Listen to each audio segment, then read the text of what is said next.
It's exam day and you are sitting at Prometric. You're 2 questions in, and the next question that pops on the screen, it looks complicated. Like, how am I even supposed to answer this? Complicated.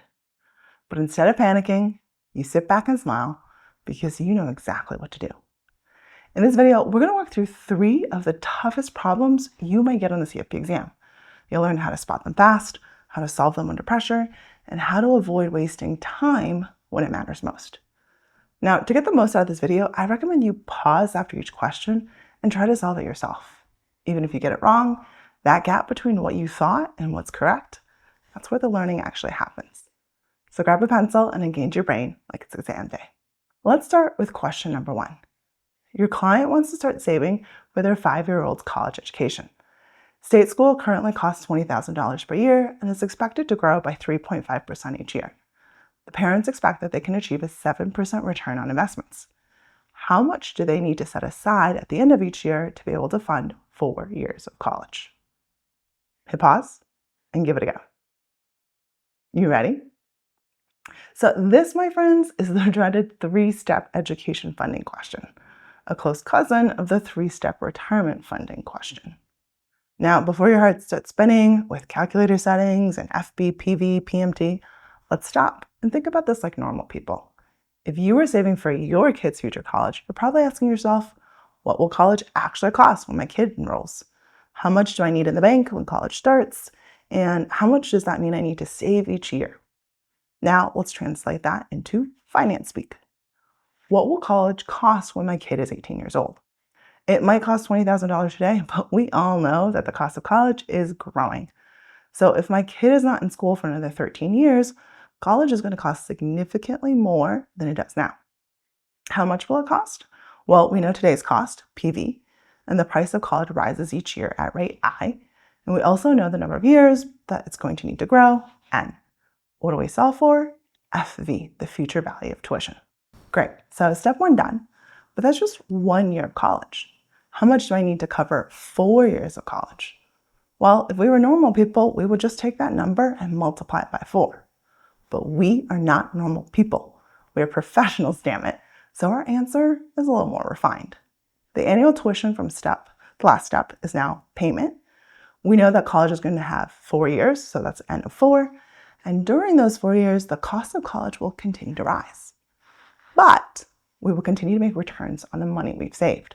So tuition for senior year is going to have 3 more years of investment compounding. So we've got 2 interest rates. And so for our calculation, we're going to need to take the difference of these 2 rates, or the real rate of return. How much our investment return will outpace tuition growth. That gives us PV.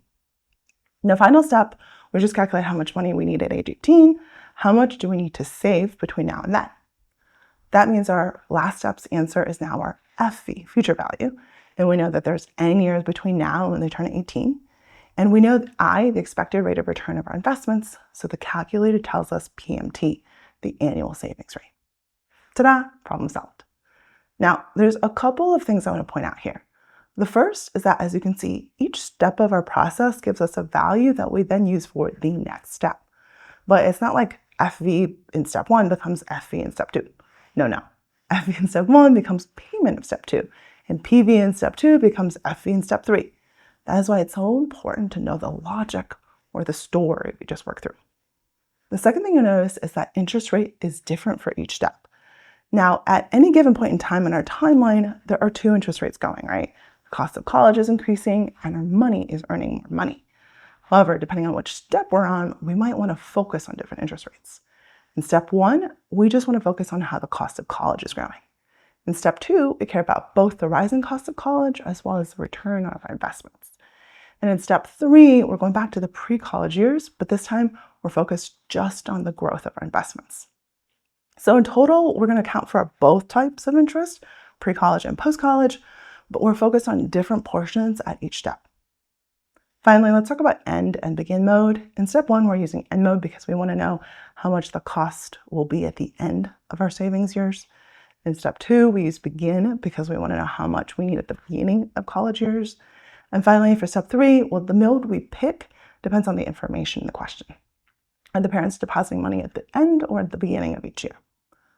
Now, solving this kind of 3-step funding problem, it's doable.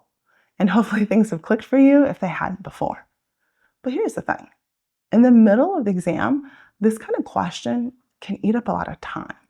And in many cases, it's actually smarter not to solve it right away. This is particularly true if you get the question early on in the section. You're probably better off marking the question, randomly picking an answer, and moving on. If you've got extra time at the end, which you should because you just skipped this time suck, go back and then attempt the calculation. But spending 10 minutes up front on a tough question isn't worth missing 5 easier questions you would have nailed later on. This is a case where being street smart is probably better than proving that you're book smart. Now, before we move on to question 2, give this video a like. And if you found this video and others on the channel helpful, I'd really appreciate it if you could share it with someone you know who's taking the exam next cycle. This is a new channel, and it really helps keep me motivated when I'm working on the videos on the weekend. All right, question number 2. Your client Sarah owns a second home in Tahoe. She purchased the home for $600,000 and has taken $100,000 in depreciation. The home is worth $1 million today. Sarah no longer skis and wants to exchange the home for a beach property on the coast. She's found someone willing to exchange a small Carmel bungalow worth $850,000 and $150,000 in cash. What is the amount of gain that Sarah will need to recognize? Pause the video, try it out first. Now, this question is a like-kind exchange with a boot. You're swapping one real estate property for another real estate property, plus some non-property, usually cash, aka the boot. Now, before we dive into the math, let's make sure we understand the question. We're being asked to identify the gain Sarah will recognize. Now, remember, there's a distinction between realized and recognized gains. Realized gains, well, that's what your teenager would say, but really, that's the amount of money they made. Recognized gains, that's an IRS concept. It's not real, as your teenager would argue. Now, if you remember from review, recognized gain is the lesser of the boot or the realized gain. Basically, the IRS lets you punt paying taxes when you do a like-kind exchange. And realistically, 9 times out of 10, the recognized gain is the boot. It's a pretty safe bet, and I would go with it. But for the purposes of this video, let's calculate it out. The boot is $150,000 in cash. Sarah's realized gain is, well, she has $815,000 in the house plus $150,000 in cash, so that's $1 million total. Minus, she put in $600,000 originally when she purchased her home, less the depreciation, which she's already gotten tax advantage of, so that's $100,000. So her adjusted basis is $500,000. $1 million minus $500,000 gets you a realized gain of $500,000. Now, Sarah's boot of $150,000 is significantly less than her realized gain, so her recognized gain for the IRS is $150,000. Again, smart money says 9 times out of 10, recognized gain, the IRS gain, is equal to the boot. All right, let's move on to question 3. Elizabeth, age 70, has never made any taxable gifts. She gives $14,059,000 in cash to her grandson, William. What is her total federal transfer tax? Pause it, give it a try. All right, this is an estate planning question. And unlike our other questions, there's not a lot of numbers in this problem, right? This question and others like it are designed to test whether you understand the interaction between various tax schemes. Here we have gift tax, that's pretty clear, and a generation skipping transfer tax because she's giving money to a grandchild. Now, my recommendation for tackling this kind of question is to remember that there are 4 primary tax schemes that the exam wants you to understand when it comes to estate planning: income, gift, estate, and GST tax. Obviously, there are way more tax systems out there in the US, corporate, sales, property, estate, just to name a few. But for these kinds of questions, it's all about income, gift, estate, and GST. Now, income tax is composed of earned income, like wages and tips, and unearned income, the so-called passive income from things like stock dividends, rental property, and benefits. Income comes into play when we talk about trust distributions. Gift tax is associated with the transfer of wealth while you are alive, and estate tax is associated with the transfer of wealth after you die. And generation skipping transfer tax, well, that's what it sounds like. It makes sure that you aren't avoiding the gift or estate tax by forwarding your wealth to a grandchild instead of a child. Now, gift and estate tax, they are unified. So whether you transfer assets while you're alive or dead, you're going to pay the same taxes. And you're going to have the same lifetime gift exemptions that you would use. So any gifts decrease your estate exemption. GST is its own system. Remember, the tax is additive because the IRS wants their cut with each generational transfer. So if you leave wealth to a child, the IRS gets a cut. Once that child passes the wealth on to a grandchild, that's a second cut. GST mimics this two-step taxation process. So if you want to bypass your kids and give to your grandchildren, by all means, but you're still going to pay the same amount of tax as if you didn't skip. Now, each of these tax systems has an exemption amount, or an amount that you can earn up to before you have to start paying those taxes.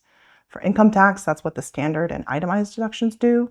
For gift tax in 2025, there is an annual exclusion of $19,000 plus a lifetime exclusion of $13.99 million.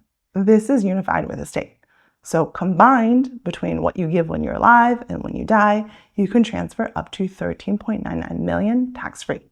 And that is on a per you basis, not a per beneficiary basis. For GST, there is a separate lifetime exemption, again, of $13.99 million. And that makes sense when you think about what the IRS is trying to recreate. If you had transferred your wealth to a child instead of a grandchild, your child would have their own lifetime gift exemptions. And as you expect, the tax rate for all of these, gift, estate, and GST, is the same, 40%. All right, so let's calculate this out for our example. Elizabeth gave $14,059,000 to her grandson. Income tax, not a factor. Gift tax, yes, because this is a transfer happening while she's alive. Estate tax, nope. And GST, yes, because she's bypassed her children and giving to her grandchild. Now, and there you have it. 3 of the hardest questions you may encounter on the CFP exam. If you're studying for the exam, check out this video next. I'll see you in the next one.